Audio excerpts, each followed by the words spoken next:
عمرك تخيلت ان خناقه على لقب ممكن تكون اكبر خطه تسويق في مصر؟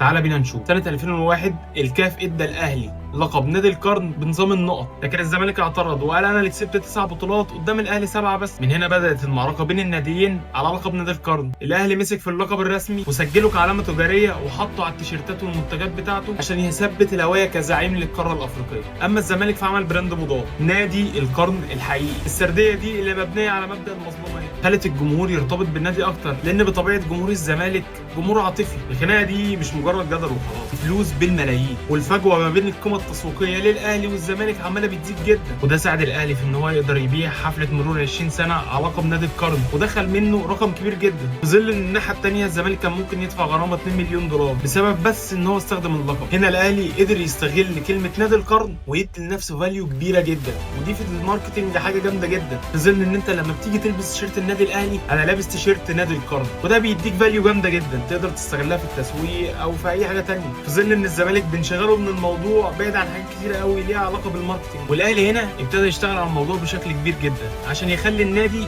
اكتر من ان هو نادي. في رايك هنا كان مين الاذكى، النادي الاهلي في ان هو يقدر يستغل الموقف ولا الزمالك اللي معاه حب جماهيري؟ قول لنا رايك في الكومنتات. تشاو.